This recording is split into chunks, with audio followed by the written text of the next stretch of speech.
Assalamualaikum warahmatullahi wabarakatuh.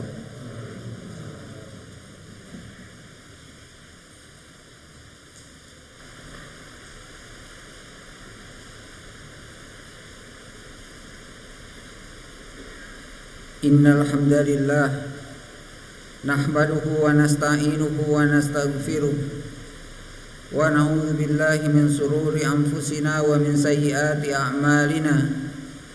من يهده الله فلا مضل له ومن يضلل فلا هادي له وأشهد أن لا إله إلا الله وحده لا شريك له وأشهد أن محمدا عبده ورسوله الذي لا نبي بعده يا أيها الذين آمنوا اتقوا الله حق تقاته ولا تموتن إلا وأنتم مسلمون يا أيها الناس اتقوا ربكم الذي خلقكم من نفس واحدة وخلق منها زوجها وبث منهما رجالا كثيرا ونساء واتقوا الله الذي تساءلون به والأرحام إن الله كان عليكم رقيبا يا أيها الذين آمنوا اتقوا الله وقولوا قولا سديدا يصلح لكم أعمالكم ويغفر لكم ذنوبكم ومن يطع الله ورسوله فقد فاز فوزا عظيما أما بعد. Hadirin kaum muslimin jamaah Jumat yang insyaallah dirahmati dan dimuliakan Allah Subhanahu wa taala. Salah satu sahabat yang mulia Abdullah ibn Mas'ud radhiyallahu anhu berkata, Man kana mustannan, barang siapa di antara kalian yang ingin mengikuti sebuah kebaikan, falyastannan biman qad mat, maka ikutilah kebaikan-kebaikan orang-orang yang telah meninggal.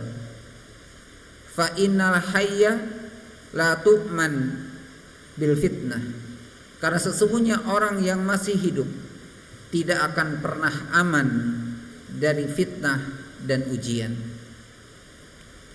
Siapa yang kebaikannya diikuti walaupun mereka telah meninggal, beliau mengatakan ulaika ashabu Muhammadin sallallahu alaihi wasallam, mereka itu adalah sahabat-sahabat Rasul sallallahu alaihi wasallam.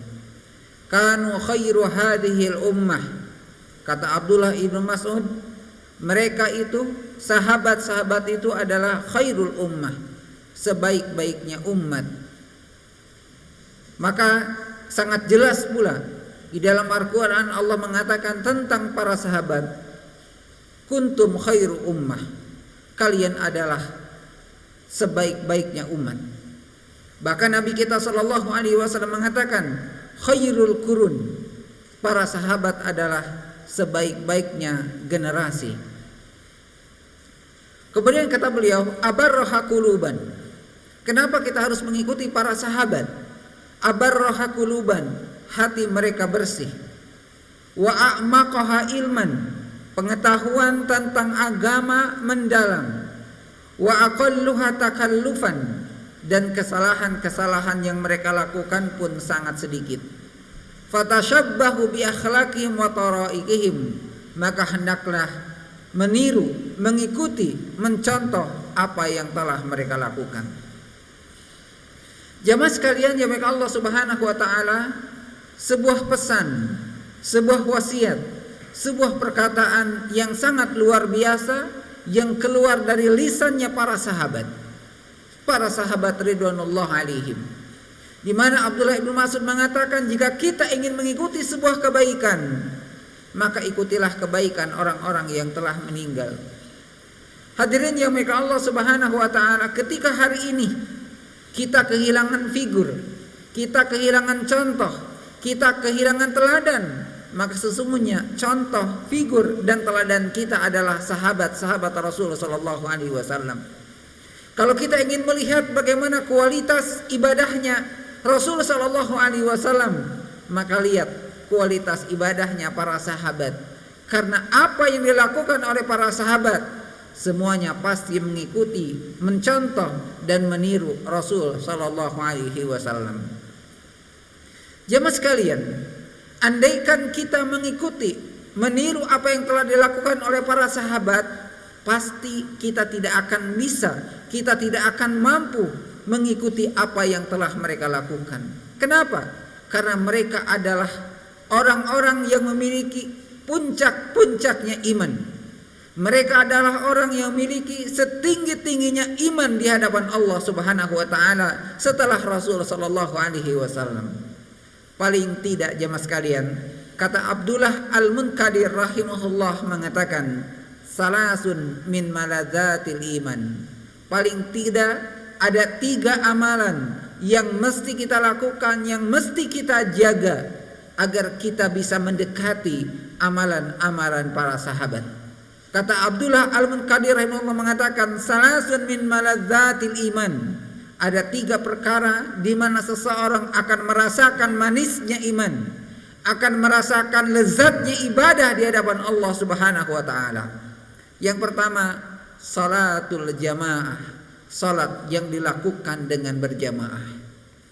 Jemaah sekalian yang Allah Subhanahu wa taala, kalau ada para ulama kita mengatakan bahwa salat berjamaah itu adalah kekuatan di antara kekuatan kaum muslimin. Salat berjamaah itu adalah syiar Islam yang paling besar di antara syiar-syiar Islam yang lainnya. Salat berjamaah itu adalah cahaya di antara cahaya yang terang yang ada di muka bumi ini. Manakala kita sudah meninggalkan salat berjamaah, jemaah sekalian, para ulama kita mengatakan sesungguhnya kita telah meredupkan cahaya, telah melemahkan kekuatan Islam, dan kemudian tidak mengikuti contoh daripada Rasul sallallahu alaihi wasallam. Jemaah sekalian yang dirahmati Allah Subhanahu wa taala, kita lihat sahabat ridwanullah alaihi wasallam jemaah sekalian adalah Abdullah ibnu Maktum radhiyallahu anhu, seorang tua yang rumahnya jauh dari masjid, tugasnya menjadi muazin. Kemudian dia adalah seorang yang buta. Suatu saat datang kepada Nabi sallallahu alaihi wasallam. Kemudian beliau mengadukan, "Ya Rasulullah, izinkan aku untuk melaksanakan salat 5 waktu di rumah." Kata Nabi, "Kenapa?"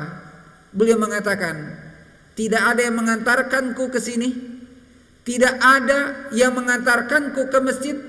Ketika malam saya harus melewati gelapnya malam dan dikhawatirkan ada binatang buas.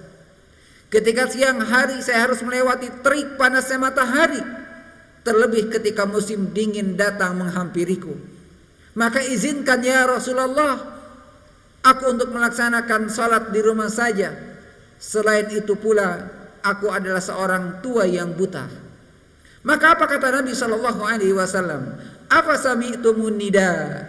Apakah engkau mendengar panggilan muazin? Apakah engkau mendengar panggilan azan? Maka Abdullah ibn Maktum mengatakan, "Bala ya Rasulullah." Ya, saya dengar ya Rasulullah. Maka apa kata Nabi? "Fa'ajib, wajib bagimu untuk datang ke masjid." Begitu pula jamaah sekalian seorang tabi'ut tabi'in, Abdullah ibn Amir radhiyallahu anhu. Suatu hari ketika beliau terbaring sakit, karena saking parahnya sakit, beliau tidak bisa berjalan menuju masjid, bahkan mengambil air wudu.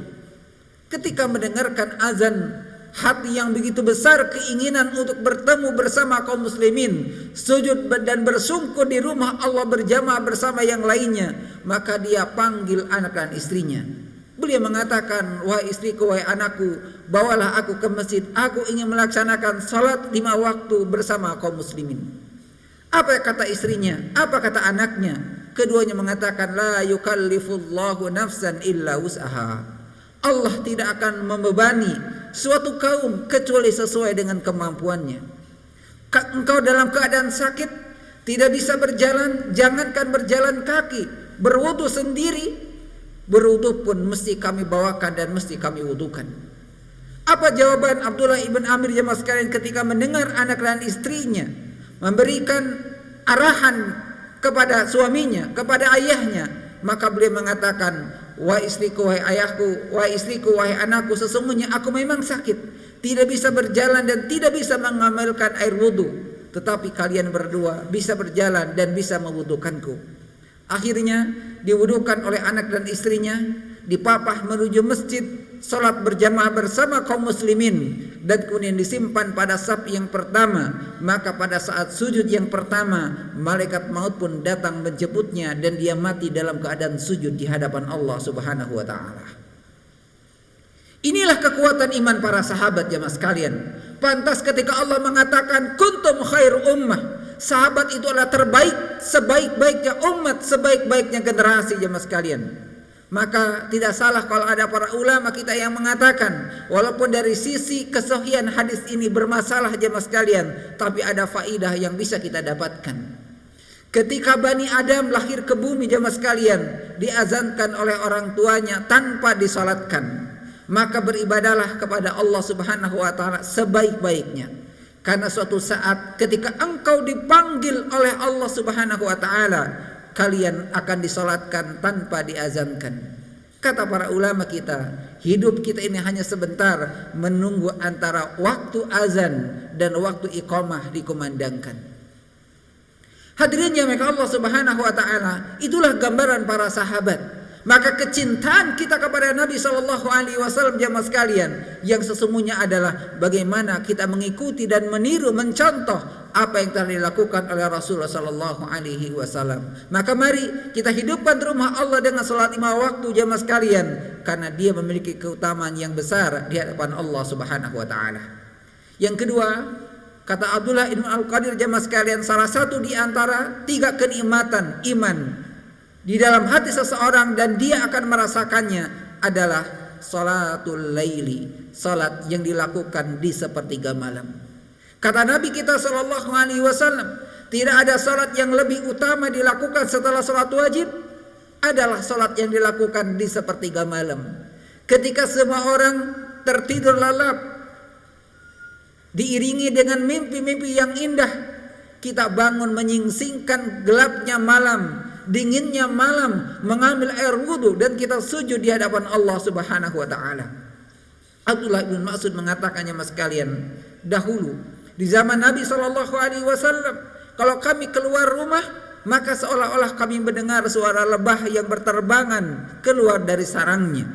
Bukan karena ada lebah, tapi karena banyaknya orang yang bacakan ayat-ayat Al-Qur'an di rumah-rumahnya. Maka pantas Nabi mengatakan, jangan kau jadikan rumahmu seperti kuburan. Apa maksudnya ya mas sekalian? Ketika kaum muslimin membaca Al-Quran di kuburan, sementara rumahnya tidak pernah dibacakan Al-Quran ya mas sekalian, maka sesungguhnya kata para ulama kita, rumah yang kita tinggali adalah kuburan kita di masa hidup kita. Kemudian beliau mengatakannya mas sekalian, apa yang menghalangi kita sulit bangun di sepertiga malam? Apa yang memberatkan kita sholat di sepertiga malam? Kata para ulama adalah karena dosa yang dibiarkan di hadapan Allah Subhanahu wa taala. Dosa ini yang memberatkan kita untuk bisa sujud di hadapan Allah Subhanahu wa taala. Dosa inilah yang memberatkan kita untuk bangun di sepertiga malam jemaah sekalian. Maka mari kita bersihkan dosa-dosa kita agar kita bisa bangun di sepertiga malam dan jadikan rumah kita menjadi surga kita, bukan menjadi kuburan di saat kita masih hidup. Dan yang ketiga jemaah sekalian, kata para ulama kita bahwa salah satu hal yang bisa mendatangkan lezatnya iman adalah liqaul ikhwan, sering bertemu dengan orang-orang soleh. Kata Hasan Al-Basri rahimahullah mengatakan jemaah sekalian, kenapa kita harus bertemu dengan orang-orang yang soleh? Kenapa kita harus bertemu dengan orang-orang yang baik? Kata beliau, karena kalau kita bergaul dan berteman dengan orang-orang soleh, insya Allah kita akan diingatkan dengan kebaikan, kita akan diingatkan dengan akhirat, kita akan diingatkan tentang dosa-dosa yang harus kita tinggalkan. Tapi manakala kita berteman bukan dengan orang-orang yang saleh jemaah sekalian, kita akan senantiasa diingatkan tentang dunia kita. Di mana kita bertemu dengan orang-orang yang saleh, di mana teman-teman kita yang akan mengingatkan kita tentang akhirat, kata para ulama, adalah di masjid Allah Subhanahu wa taala. Insyaallah kalau kita datang ke masjid akan bertemu dengan orang-orang saleh dan akan mengingatkan kita tentang surga dan kebaikan dan kebersamaan di dunianya. Berharap kemudian kelak bisa bersama di surganya Allah Subhanahu wa taala. Maka mudah-mudahan jemaah sekalian, dengan 3 hal ini walaupun kita tidak bisa menyerupai para sahabat, paling tidak ada 3 amalan yang bisa kita jaga dalam keseharian kita. Pertama, mari kita jaga salat 5 waktu dengan berjamaah. Sesulit apapun jemaah sekalian, mari langkahkan kaki kita menuju rumah Allah Subhanahu wa taala. Yang kedua, hidupkan rumah kita di sepertiga malam dengan ayat-ayat Al-Qur'an, dengan sujud dan salat malam di sisi Allah Subhanahu wa taala. Dan yang ketiga, mari kita bertemu dan berteman dengan orang-orang saleh, karena insyaallah teman yang saleh, kata Nabi sallallahu alaihi wasallam, akan menjadi temannya kelak di surganya Allah Subhanahu wa taala. Barakallahu li wa lakum fil Qur'anil azim wa nafa'ani wa iyyakum bima fihi minal ayati wa dzikril hakim wa taqabbalallahu minni wa minkum tilawatahu innahu huwas samiul alim.